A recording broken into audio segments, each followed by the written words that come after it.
अस्सलाम वालेकुम। Question number 6 है, the diagram shows triangle A B C with vertices. A के वर्टाइसिस है -2 and 1, बी के हैं 1 and 1, सी के हैं 3 और 4। अब क्या है, हमें फाइंड क्या करना है? सबसे पहले find the area of triangle A B C. सबसे पहले हमने एरिया फाइंड करना है। यहाँ पे मैंने एरिया का फार्मूला लिख दिया है। फार्मूला है 1/2 मल्टीप्लाई बेस मल्टीप्लाई हाइट। अब ट्राइंगल हमारा ए बी सी है, तो जाहिर है जो हमारा बेस होगा वो ये वाला हिस्सा होगा, यानी कि ए बी का हमने डिस्टेंस फाइंड कर लेना है। तो ए बी का डिस्टेंस हम फाइंड कर लेते हैं। यहाँ पे देखें, बी के पॉइंट से हमारे पास 1,1 और ए के पॉइंट से हमारे पास -2,1। अगर फार्मूला लगाएं यहाँ पे, तो ये x2 हमारा 1 है और x1 हमारा -2 है। तो 1 -2 होल स्क्वायर, और यहाँ पे रेडिकल आ जाएगा। यहाँ से ये 1 और ये 1 आपस में कैंसिल हो जाएगा, 1 - 1 0 हो जाएगा। तो यहाँ से हमारा आंसर आ जाएगा 3 पावर 2 स्क्वायर रेडिकल आपस में कैंसिल। तो हमारा जो बेस है वो क्या आ जाएगा? 3। अब हमें हाइट चाहिए। ये तो हमारा बेस था, ठीक है। अब हाइट के लिए हम क्या करेंगे, हम देखेंगे कि हमारा ट्रायंगल कहाँ से कहाँ तक जा रहा है। अब देखें, ये हमारा अगर बेस है तो कितने पॉइंट्स तक हमारा ट्रायंगल जा रहा है? ये हो गया 1 2, ये हो गया 3। तो हमारी हाइट भी क्या है? हाइट हमारी 3 है। अब ये वैल्यूज़ फार्मूले में पुट करते हैं और उसको सॉल्व करते हैं। तो एरिया हमारा आ जाएगा 1/2, बेस हमारा 3 है, हाइट भी हमारी 3 है। अब 3 3 ज़ा 9, 9/2, इसको अगर सोल्व करेंगे तो यह आ जाएगा हमारा 4.5 यूनिट्स। अब एरिया हमने फाइंड कर लिया है।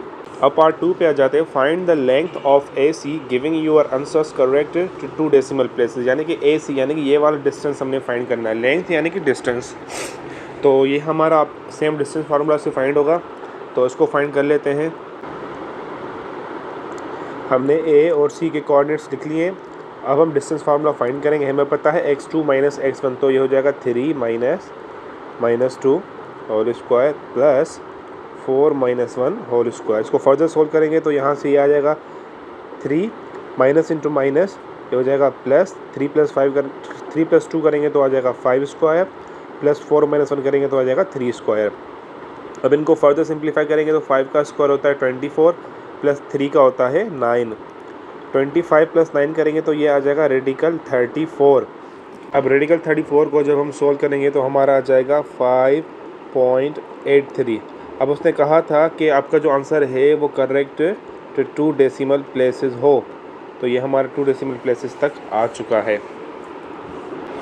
Given that ABCD is a parallelogram, find the coordinates of D। अब यहाँ पे एक पॉइंट है D जो कि पैरेललोग्राम का पॉइंट है, हमने उसके कोऑर्डिनेट्स फाइंड करने। अब हमें पता है पैरेललोग्राम एक ऐसा कोऑर्डिनेटर होता है जिसकी जो अपोजिट साइड्स होती हैं वो आपस में पैरेलल होती हैं और इक्वल इन लेंथ होती हैं।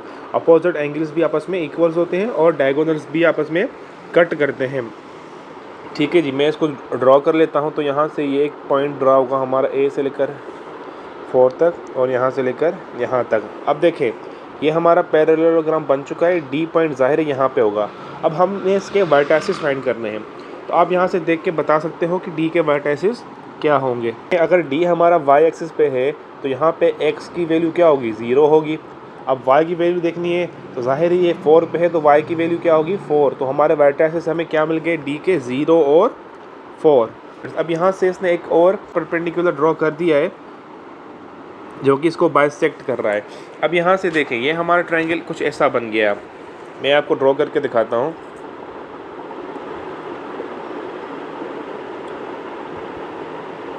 ये हमारा B है, B, ये हमारा C है, ये हमारा K है और K के कोऑर्डिनेट्स हैं हमारे 0 और 4। अब 0 को उसने रिप्लेस किया है T के साथ, तो हम भी यही काम करेंगे। अभी हम यहाँ पे एज्यूम कर लेंगे कि ये हमारा क्या है?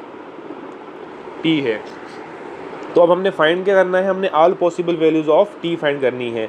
सबसे पहले तो हम अपना बेस फाइंड कर लेते हैं। बेस हमारा होगा यहाँ पे सी के, तो सी और के का डिस्टेंस क्या आ जाएगा, T minus 3 whole square plus 4 minus 4 whole square. तो यहाँ से ये हमारा आ जाएगा सी के is equals to radical T minus 3 whole square. 4 minus 4 करेंगे तो वो आपस में 0 हो जाएगा। यहाँ से स्क्वायर और रेडिकल आपस में कैंसिल, तो सी के यानी कि बेस हमारा आ जाएगा टी माइनस 3। अब फार्मूला हमारे पास है एरिया का, area is equals to 1/2 multiply base multiply height. अब सारी चीज़ें हमारे पास मौजूद हैं ऑलरेडी। एरिया कितना है हमारे पास, एरिया हमारे पास है 12 यूनिट्स 1/2। अब बेस क्या है हमारे पास, बेस है हमारे पास टी माइनस 3 और हाइट क्या होगी, ज़ाहिर है हाइट हमारी सेम ही होगी। यहाँ से देखा जाए तो यहाँ से यहाँ तक भी 1 यूनिट 2 यूनिट और 3 यूनिट, तो हमारी हाइट क्या होगी, हाइट हमारी 3 ही होगी। अब इसको फर्दर सिंप्लीफाई करते हैं, देखते हैं हमारा आंसर क्या आता है।